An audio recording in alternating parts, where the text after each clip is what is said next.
किसी वस्तु का भार पृथ्वी के केंद्र पर होता है, कितना होता है? शून्य होता है।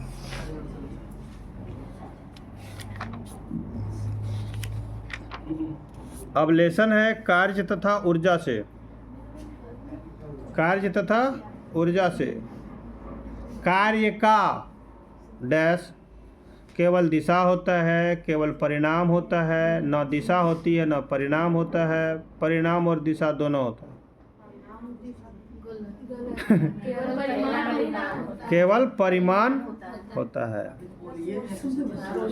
जवाब दे दिया तो हाँ, बल एवं विस्थापन का गुणनफल कहलाता है, क्या कहलाता है? कार्य कहलाता है। ठीक है, चलिए ध्यान दो। कार्य जो बल एवं विस्थापन का गुणनफल है तो क्या है? सदिश राशि है कि अदिश है कि न सदिश न अदिश है, केवल संख्या है। हाँ, क्या होगा? चलो गलत हो गया, अदिश राशि होगी। कार्य का सही मात्रक क्या है? कार्य का सही मात्रक क्या है? जूल। चलो ध्यान दो। यदि बल की दिशा विस्थापन की दिशा में हो तो कार्य क्या होगा?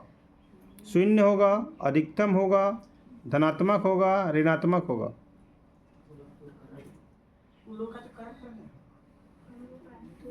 यदि बल की दिशा विस्थापन की दिशा में हो तो कार्य क्या होगा?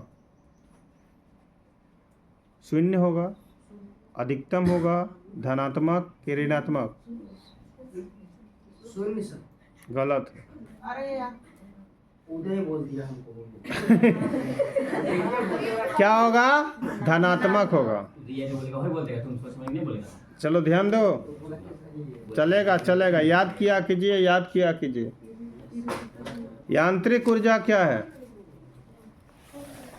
यांत्रिक ऊर्जा क्या है? गतिज ऊर्जा, स्थितिज ऊर्जा, गतिज प्लस स्थितिज ऊर्जा, इनमें कोई नहीं। गतिज प्लस, हाँ, गतिज प्लस स्थितिज ऊर्जा माने देखिए जैसे पंखा यांत्रिक ऊर्जा का उदाहरण है, उसमें गतिज ऊर्जा भी है और पंखा एक जगह रहियो रहता है ना, एक जगह रहता भी है और वो परिक्रमा भी कर रहा है, घूम भी रहा है, तो गति भी कर रहा है और खड़ा भी है, तो गतिज प्लस स्थितिज दोनों होगा।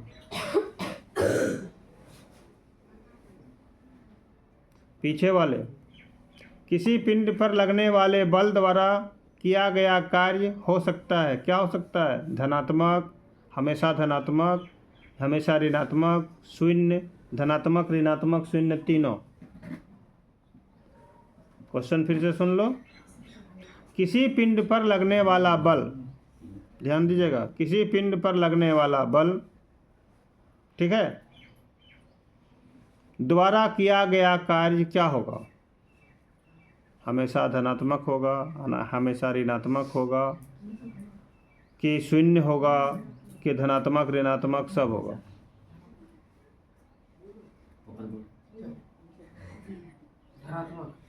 आंसर गलत है, तीनों होगा। समझ लो, समझ लीजिए पहले। किसी, क्या कहता है? किसी पिंड पर लगने वाला बल, अर्थात कोई भी वस्तु है उस पर हम बल लगा रहे हैं, कैसा होगा? बराबर भी होगा, न टसकेगा, न आगे न पीछे, कुछ भी नहीं। या फिर बड़ा पत्थर आ रहा है और उसको हम अधिक ताकत से लगा रहे हैं, ध्यान दीजिएगा, अधिक ताकत लगा रहे हैं तो उसको हम पॉजिटिव ले जाएंगे, पीछे ले जा सकते हैं, या फिर हम ही को पीछे कर सकता है अगर अधिक वजनदार होगा तो। नहीं, गाड़ी जब टक्कर मारती है, ध्यान दीजिएगा, इसको समझिएगा, गाड़ी जब टक्कर मारती है ना तो उस टाइम में 3 पोजीशन होता है। ए गाड़ी और बी गाड़ी दोनों टक्कर मारा तो ए वाला को पीछे कर दिया, इसका मतलब बी का पावर पॉजिटिव है, धनात्मक। जब ए वाला बी वाला टक्कर हुआ तो ए वाला ही जो है बी वाले को जो धक्का मारा, बी वाला जो धक्का मारा तो बी वाले को ही पीछे कर दिया, इसका मतलब ऋणात्मक हुआ। और एक समय ऐसा है कि दोनों का गाड़ी का वेग भी बराबर है, दोनों गाड़ी सेम है, तो दोनों हमारा टक्कर, तो दोनों खाली ऐसे सट गया, ठीक है ना, तो वो क्या हो गया, 0, न इधर न इधर, दोनों में कहीं नहीं। तीसरा उदाहरण ले लीजिए, एक रस्सा खींच होता है ना, रस्सा खींच, तो उसमें ए टीम और बी टीम एक रस्सा खींच रहा है। ए टीम वाला क्या किया, खींच के अपने तरफ ले गया, प्लस हुआ, धनात्मक हुआ। ए वाला खींचा के बी तरफ चला गया, ऋणात्मक हुआ।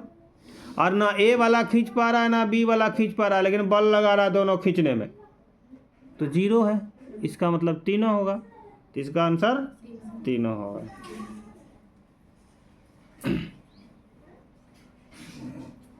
कहाँ पूछे थे, हम ही भुला गए। चलिए, 1 वाट घंटा बराबर होता है कितना जूल होता है?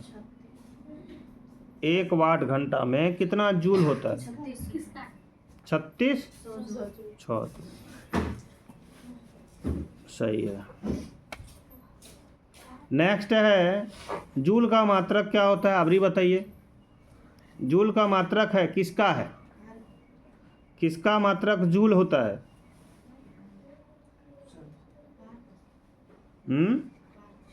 क्या? कार्य का। ऑप्शन सुन लो, कार्य एवं शक्ति, शक्ति और ऊर्जा, कार्य और ऊर्जा, बल।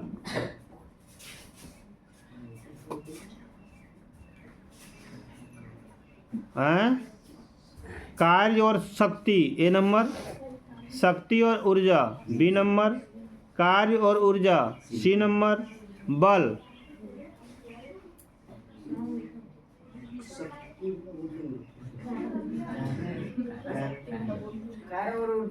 कार्य और अबरी नंबर आया है 20, 21 हुआ, 21 ठो सही किया आप लोग।